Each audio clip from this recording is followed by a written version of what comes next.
نحمده ونصلي على رسوله الكريم اما بعد فاعوذ باللہ من الشیطان الرجیم بسم اللہ الرحمن الرحیم۔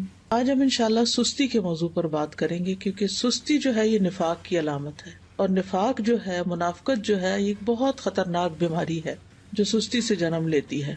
سستی کے لیے لفظ عربی میں کسل استعمال ہوتا ہے، اور ہم وہ دعا بھی پڑھتے ہیں نا، اللہم انی اعوذ بک من الہم والحزن والعجز والکسل۔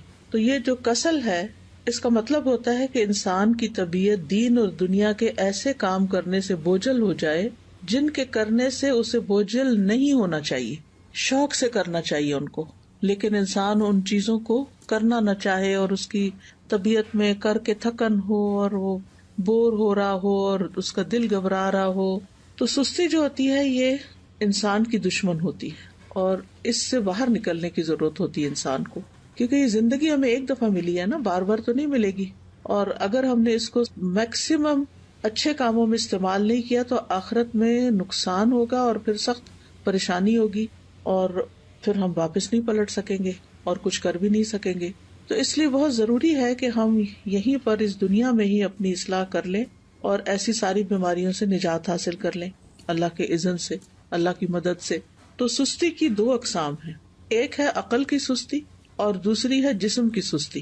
عقل کی سستی کیا ہے کہ انسان اسے غور و فکر میں استعمال نہ کرے، اللہ کی نعمتوں میں غور نہ کرے، ان چیزوں میں غور نہ کرے جو اس کے حال کو یا اس کے ماحول کو اور اس کے زندگی کے ساز و سامان کو بہتر کر سکتے ہوں، ان کی اصلاح کر سکتے ہوں۔ دنیا میں جو قومیں بھی پیچھے رہ گئی ہیں نا، ان کی بنیادی وجہ یہی ہے کہ عقل والوں اور ذہین لوگوں نے سستی کی ہے اور چیزوں کو ایجاد نہیں کیا، اور جو صلاحیتیں اللہ نے ان کو دے رکھی تھی ان کو استعمال نہیں کیا، ان کی پرواہ نہیں کی۔ دوسرے جو ہے وہ جسم کی سستی ہوتی ہے۔ جسم کی سستی جو ہوتی ہے یہ انسان کو نیکی کے کاموں سے محروم کر دیتی ہے، اور خاص طور پر عبادت میں پیچھے رکھتی ہے۔ جیسے ابھی آپ نے یہ آیت کی تلاوت سنی کہ منافق جو ہیں جب نماز کے لیے کھڑے ہوتے ہیں تو انتہائی سستی سے کھڑے ہوتے ہیں، اور بس دکھانے کی نماز پڑھتے ہیں کہ دوسروں کو پتہ چل جائے کہ ہم نے نماز پڑھ لی، اور وہ اللہ کو بہت تھوڑا یاد کرتے ہیں۔ یعنی ذکر میں بھی سستی، نماز میں بھی سستی، وضو میں سستی، ہر نیکی کے کام میں سستی۔ اسی طرح جسم کی سستی جو ہوتی ہے وہ انسان کو دنیا میں بھی ترقی سے محروم رکھتی ہے۔ یعنی جو کام انسان کو اپنے جسم سے کرنے ہوتے ہیں، اگر وہ اپنے جسم کو استعمال ہی نہیں کرتا اور محنت نہیں کرتا، مشقت نہیں کرتا، تو دنیا میں بھی ترقی حاصل نہیں کر سکتا۔ نبی صلی اللہ علیہ وسلم جو تھے وہ سستی سے پناہ مانگتے تھے، اور صحیح مسلم میں جو دعا آتی ہے کہ رسول اللہ صلی اللہ علیہ وسلم یہ دعا فرمایا کرتے تھے، اللہم انی اعوذ بک من العجز والکسل والجبن والحرم والبخل واعوذ بک من عذاب القبر ومن فتنۃ المحیا والممات۔ اس کے اور ورژنز بھی ہیں، لیکن صحیح مسلم میں یہ دعا اس طرح آتی ہے، اے اللہ میں عاجز ہونے، سستی، بزدلی، بڑھاپے اور بخل سے تیری پناہ میں آتا ہوں، اور میں قبر کے عذاب اور زندگی اور موت کی آزمائشوں سے تیری پناہ میں آتا ہوں۔ تو انسان جب بے بس ہوتا ہے اور سست ہوتا ہے تو ہر بھلائی سے محروم ہو جاتا ہے۔ ابن قیم کہتے ہیں کہ نبی صلی اللہ علیہ وسلم نے بے بسی اور سستی سے پناہ مانگی، کیونکہ یہ دونوں ایک دوسرے کے ساتھی ہیں۔ تو اگر کوئی بندہ کامل عبادت نہ کرتا ہو، مثلا صرف فرض پڑھ لیے، صرف چھوٹی چھوٹی صورتیں پڑھ کے جلدی سے بس سلام پھیر دیا، اور اس بارے میں اپنی اصلاح بھی نہ کرتا ہو، کوشش بھی نہ کرتا ہو، تو یا تو وہ اس پر قدرت نہیں رکھتا، وہ کر ہی نہیں سکتا، بالکل ہی نکما انسان ہے، اور اس کا قدرت نہ رکھنا کیا ہے؟ بے بسی ہے، یعنی ہمت ہی نہیں اس کی، یا وہ اس پہ قادر ہوتا ہے لیکن کام نہیں کرنا چاہتا، اور یہ سستی ہے۔ یعنی ایک تو شخص ہے مثلا بیمار ہے یا بوڑھا ہے یا مجنون ہے، اس کی عقل ہی کام نہیں کرتی، یا مشلول ہے یعنی پیرالائزڈ ہے، تو وہ تو اب الگ بات ہے۔ لیکن ایک یہ ہے کہ پھر انسان سب کچھ ہے، ہمت، طاقت، سب کچھ ہے، لیکن بس کام نہیں کرنا، ہٹ درمی ہے۔ تو اس طرح انسان ہر بھلائی سے محروم ہو جاتا ہے اور پھر شر کی طرف چل پڑتا ہے۔ تو جو شخص کامیاب ہونا چاہتا ہے، پہلے تو آپ اس وقت جو مجلس میں موجود ہیں وہ اپنے آپ سے پوچھیں کہ واقعی آپ کامیاب ہونا چاہتے ہیں؟ اگر کامیاب ہونا چاہتے ہیں تو اس کے لیے سستی کو چھوڑنا بہت ضروری ہے۔ ابو حاتم کہتے ہیں کہ کامیابی کا سبب یہ ہے کہ سستی اور کاہلی کو چھوڑ دیا جائے، کیونکہ یہ محرومی کے اسباب میں سے ہے۔ سستی انسان کی پروقار شخصیت کی بھی دشمن ہے، اور خاص طور پر اگر انسان کو کسی کام کا موقع مل جائے، جیسے آپ لوگوں کو قرآن مجید کی تعلیم حاصل کرنے کا موقع ملا ہوا ہے، اور پھر اس کے بعد آپ اپنے کورس کو پراپر طریقے سے نہ کریں، ٹیسٹ کی تیاری نہ کریں، وقت پر ٹیسٹ میں حاضر نہ ہوں، ری ٹیسٹ ٹائم پر نہ دیں، اور اپنی جوانی کا، اپنے وقت کا، اپنی عمر کا 1 سال وہ صرف سستی میں گنوا دیں، تو یہ تو بہت بڑی غلطی ہے، اور یہ تو اپنے لیے تباہی لانا ہے، یعنی یہ ناکامی. کیونکہ بہت سے اسٹوڈینٹس جب ایڈمیشن لیتے ہیں اور پاس نہیں ہوتے اور پھر سال گزار کے چلے جاتے ہیں، نہ سرٹیفکیٹ لیا، نہ کوئی قرآن مکمل کیا، اور نہ ہی کوئی جو کرنے کے کام تھے وہ کیے، نہ پوری طرح سارے لیسن سنے، نہ سارے سبجیکٹس اٹینڈ کیے، کبھی صبح دیر سے آیا، یعنی مختلف طریقے سے اپنا وقت ضائع کیا. تو پھر آپ دیکھیے کہ کل قیامت کے دن کتنی ریگریٹس ہوں گی کہ کاش ہم اپنا یہ وقت صحیح طرح استعمال کرتے. اور اگر ہم ان لوگوں کو دیکھیں گے جو ہم سے آگے نکل گئے تو ہمیں کتنی شرمندگی اور کتنی پریشانی ہوگی کہ ہمارے پاس بھی یہی وقت تھا اور ہم کر بھی سکتے تھے لیکن ہم نے نہیں کیا، تو اپنے ساتھ دشمنی کی. تو ایسا شخص کبھی بھی اپنے مقاصد میں کامیاب نہیں ہوتا جو سستی کا مظاہرہ کرتا ہے، اور اس کی جو آرزویں ہوتی ہیں بس وہ آرزویں ہی رہ جاتی ہیں. اور بعض اوقات یہ ہوتا ہے کہ انسان ندامت کے ساتھ ساتھ اس پہ نحوست بھی طاری ہو جاتی ہے. تو سستی کے خلاف ہم نے جنگ کو جیتنا ہے. ٹھیک ہے، ہم نے سستی کے خلاف ایک جنگ کرنی ہے اور پھر اس میں جیتنا بھی ہے. ابن قیم کہتے ہیں جب رات چھا جاتی ہے تو نیند اور بیداری کے درمیان ایک جنگ واقع ہو جاتی ہے. پس شوق اور خوف بیداری کے لشکر میں اگلی صف میں ہوتے ہیں، اور سستی اور کمزوری غفلت کے لشکر میں اگلی صف میں ہوتے ہیں. ان دونوں آپس میں آمنے سامنے ہوتے ہیں. پس شوق رکھنے والا شخص سچا حملہ کرتا ہے تو وہ کمزوری اور نیند کے لشکر کو شکست دے دیتا ہے اور مال غنیمت حاصل کر لیتا ہے. پھر جب فجر طلوع ہوتی ہے تو مال غنیمت کے حصے تقسیم ہو چکے ہوتے ہیں اور سونے والوں کو اس کی کچھ خبر نہیں ہوتی. تو جو شخص سستی کا عادی ہوتا ہے پھر آرام پرستی کی طرف مائل ہوتا ہے تو وہ جب اٹھتا ہے تو بھاری بدن، بھاری سوچ اور پریشانی کے ساتھ اٹھتا ہے. اب یہ ہے کہ اس کی وجوہات کیا ہوتی ہیں، تھوڑی سی وجوہات بھی ہمیں معلوم ہونی چاہیے. سب سے پہلی چیز تو نفاق ہے، اور نفاق کی وجہ سے انسان دینی فرائض میں سستی کا شکار ہوتا ہے، کیونکہ منافق کی نیت اچھی نہیں ہوتی. اگر کوئی کام کرتا بھی ہے عبادت وغیرہ تو ریاکاری دکھاوے کے لیے کرتا ہے، لوگوں کی دنیا کی سزا سے ڈرتے ہوئے ایسے کرتا ہے کہ اگر نماز نہیں پڑھی تو ماں باپ کیا کہیں گے، وہ گھر سے نکال دیں گے، یا یہ کہ پھر میں لوگوں کی نظروں سے گر جاؤں گا.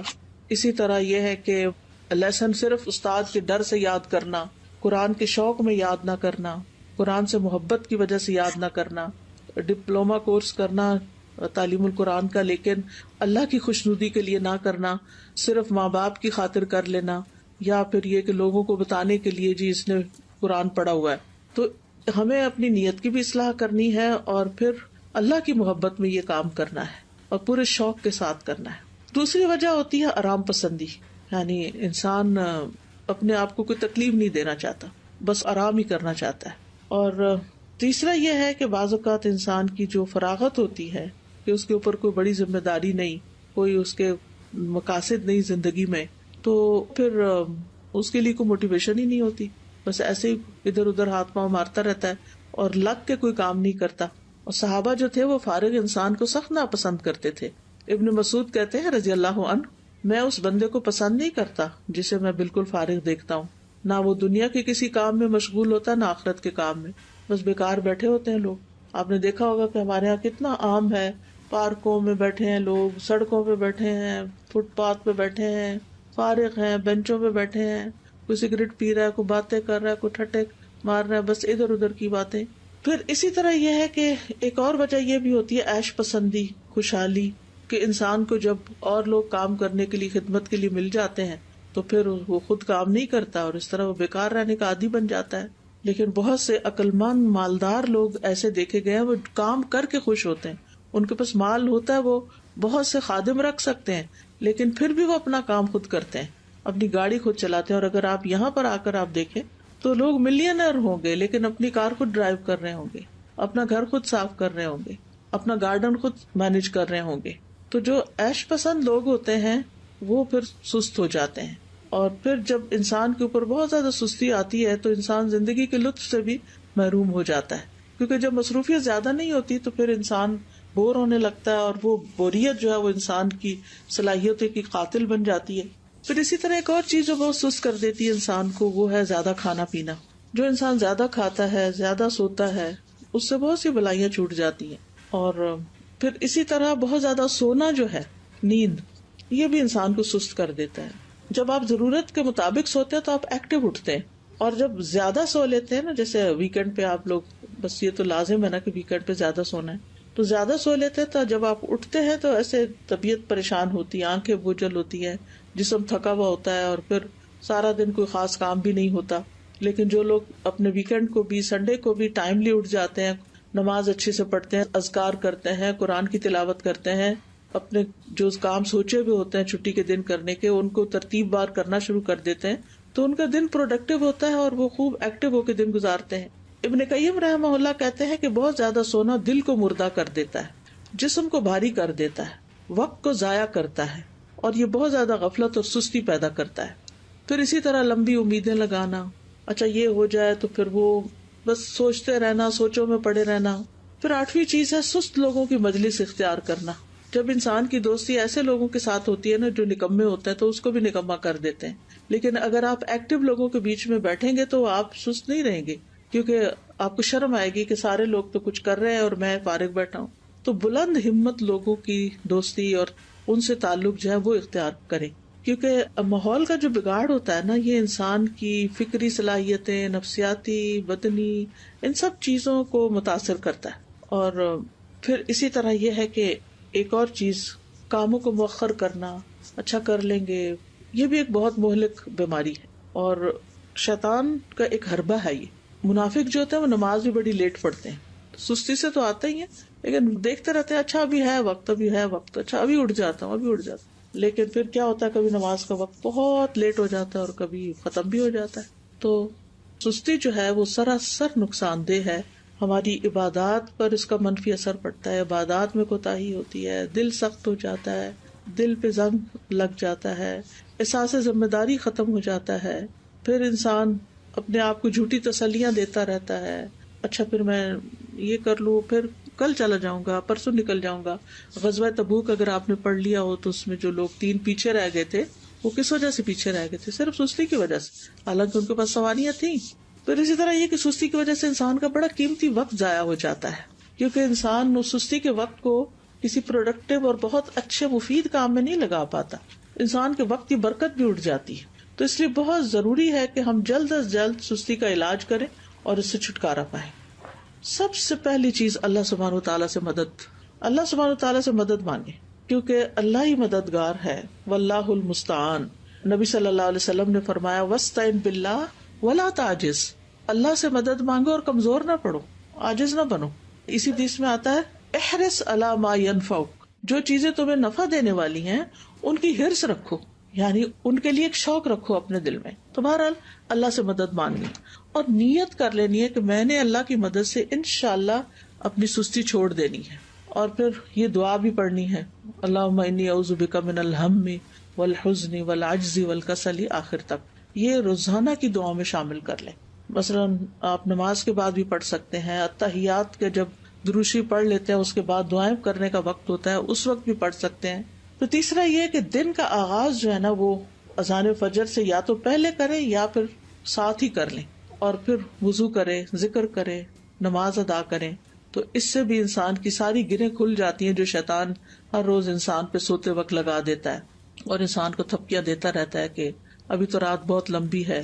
تو جب انسان اٹھتا ہے اور اللہ کا ذکر کرتا ہے اور پھر وضو کرتا ہے، نماز پڑھتا ہے، تو اس کی ساری گرہیں کھل جاتی ہیں جو شیطان نے لگائی ہوتی ہیں، اور وہ حشاش بشاش خوش مزاج اٹھتا ہے. اور ورنہ پھر صبح نفس کی خباثت اور سستی کے ساتھ ہوتی ہے. پھر اسی طرح انسان اپنے ذہن میں یہ بات رکھے کہ میں نے سابقون السابقون میں ہونا ہے، مقربون میں ہونا ہے، اللہ کے قریب ہونا ہے. تو اللہ سبحانہ وتعالیٰ کی قربت حاصل نہیں ہو سکتی جب تک کہ انسان اللہ کے راستے میں دوڑ نہیں لگاتا. قرآن مجید میں آتا نا وَسَارِعُوا إِلَىٰ مَغْفِرَةٍ مِّن رَّبِّكُمْ وَجَنَّةٍ عَرْضُهَا السَّمَاوَاتُ وَالْأَرْضُ أُعِدَّتْ لِلْمُتَّقِينَ، ایک دوسرے سے بڑھ کر دوڑو اپنے رب کی بخشش کی طرف اور اس جنت کی طرف جس کی چوڑائی آسمان و زمین کے برابر ہے، وہ متقین کے لیے تیار کی گئی ہے. تقوی والے جو ہوتے ہیں ان سے غلطی ہو جائے، سستی ہو جائے تو فوراً توبہ کرتے ہیں، مغفرت کی طرف دوڑتے ہیں، جنت کا شوق رکھتے ہیں، اللہ کی طرف دوڑ دوڑ کے جاتے ہیں. پھر یہ ہے کہ اس بات کے اوپر پریشان ہونا کہ سستی منافقین کی صفات میں سے، تو میں نے منافقت سے نکلنا ہے، کیونکہ منافقت بہت بہت نقصان دہ ہے انسان کے لیے. پھر اسی طرح یہ ہے کہ انسان کا اپنی فوڈ، اپنی ایکسرسائز، اپنی سونے جاگنے کے اوقات اور دن بھر ایکٹیو رہنے کے طریقے، ان کے اوپر ورک کرنا. یعنی باقاعدہ آپ دیکھیں گے کہ اپنے آپ کو چیک کریں گے کہ آپ کھاتے کیا ہیں، آپ سوتے کس وقت ہیں، آپ اٹھتے کس وقت ہیں، ورزش کتنی کرتے ہیں، اور باقی اپنے کام کتنے کرتے ہیں، اور دن میں اگر سوتے ہیں تو کتنی دیر سوتے ہیں. کیلولا کرنا تو اس کو تو پاور نیپ کہتے ہیں، وہ سستی کی بجائے انسان کو اور ایکٹیو کر دیتا ہے باقی دن کے لیے. لیکن گھنٹوں بھر سونا دن کو اور رات کو جاگنا، تو اس سے تو پھر انسان کو فائدہ نہیں ہوتا، یہ تو پھر سستی ہے. پھر اسی طرح یہ کہ ہمت بلند رکھیں، اپنے آپ سے مایوس نہ ہو کہ میں نہیں کچھ کر سکتی، میرا نہیں خیال میں ٹھیک ہو سکتی. نہیں، سب کچھ ہو سکتا ہے. اگر آپ کو کوئی جسمانی کمزوری ہے، کوئی بیماری ہے، تو اس کا علاج کریں، کوئی وٹامنز لیں، اپنی فوڈ ٹھیک کریں، بریدنگ ایکسرسائز کریں، واک کریں، اور پھر اللہ کا ذکر کثرت سے کریں، کیونکہ منافق ذکر نہیں کرتے. پھر فارغ وقت میں مفید اور نفع مند کام کریں، کسی کی مدد کریں، اپنے والدین کی خدمت کریں. اگر آپ ہاسٹل میں ہیں تو ہاسٹل میں مختلف کاموں میں مدد کریں. ضروری نہیں کہ کوئی کہے کہ یہ کر دو تو پھر کریں. بعض لوگ خود بھی، مجھے اچھی طرح یاد ہے جب F8 میں الہدا کا ہاسٹل بھی اور کلاسز بھی ہوتی تھی، تو ایک بچی تھی، ماشاءاللہ وہ لائر تھی، کہنے کا مطلب یہ کہ ہائیلی ایجوکیٹڈ بھی تھی. لیکن شام کے وقت کبھی میرا جانا ہوتا تھا تو ماشاءاللہ وہ خود وائپر لے کے باہر کے فرنٹ ایریا کو وائپ کر رہی ہوتی تھی، اس کی صفائی کر رہی ہوتی تھی، اور پھر اس کے بعد گھر جاتی تھی. تو مجھے حیرت ہوتی تھی کہ اللہ نے کتنا اس کے اندر خیر رکھی، اس بچی کے اندر، کہ اس کا علم، اس کی قابلیت، اس کا ہنر اس کو اس بات سے نہیں روکتا کہ یہ اس طرح کے معمولی جن کاموں کو ہم معمولی، حالانکہ طہارت تو نصف ایمان ہے، لیکن جن کاموں کو ہمارے کلچر میں معمولی سمجھا جاتا ہے وہ بھی خوشی سے کر رہی ہوتی ہے. تو کچھ لوگ خود سے خود کام نکال لیتے، اور کچھ لوگوں کے سامنے کام پڑا تو ان کو نظر نہیں آتا. تو ظاہر ہے کچھ لوگوں نے اپنا آخرت کا اعمال نامہ جو ہے اس کو وزنی کرنا ہوتا ہے، تو انہوں نے تو بڑے اچھے اچھے کام کرنے ہی ہوتے ہیں. اور کچھ لوگ ایسے ہیں کہ جنہوں نے بس دنیا کے 4 دن کوئی زندگی سمجھا ہوا اور اس کو جیسے تیسے گزار رہے ہیں. تو کوئی اپنے فارغ گیپس نہیں جانے دیں اپنے دن میں، ہر وقت کوئی نہ کوئی فائدہ مند کام کریں، اور ہر وقت لذت کی تلاش میں نہ رہیں کہ بس جس چیز میں مزہ آئے گا بس میں وہ کروں گی. نہیں، بس جو کرنے کا کام ہے، جو آخرت میں فائدہ دینے والا ہے، وہ مجھے کرنا ہے. آپ کو پتا نا کہ جنت جو ہے وہ ناپسندیدہ چیزوں سے گھیر دی گئی ہے. تو جب ہم اپنے وہ فائدہ مند کام جو بظاہر ناپسندیدہ ہیں ان کو بھی کریں گے تو انشاءاللہ بہت فائدہ ہوگا. پھر اسی طرح فارغ اوقات میں یا جو چھوٹے چھوٹے وقت ہیں ان میں آپ ذکر اذکار کر سکتے ہیں، قرآن مجید حفظ کر سکتے ہیں، کوئی احادیث حفظ کر سکتے ہیں. لسٹ بنا کے کاموں کی صبح کے وقت ہی رکھ لیں جو کرنے والے ہیں. تو انشاءاللہ آپ دیکھیں گے کہ آپ انجوائے کریں گے، زندگی کو بھی انجوائے کریں گے، آپ کے دل کے اندر ایک راحت ہوگی. پھر اسی طرح یہ کہ کوئی بک ریڈنگ کی عادت ہو، کوئی اور اسی طرح دل پسند مشغلیں ہوں. دل پسند مشغلے سے مراد یہ کہ مفید پروڈکٹیو کام جو ہے. پھر اسی طرح یہ ہے کہ ابن الجوزی کہتے ہیں کہ سستی کا سب سے مفید ترین علاج یہ ہے کہ محنت کرنے والے لوگوں کی سیرت میں غور کریں.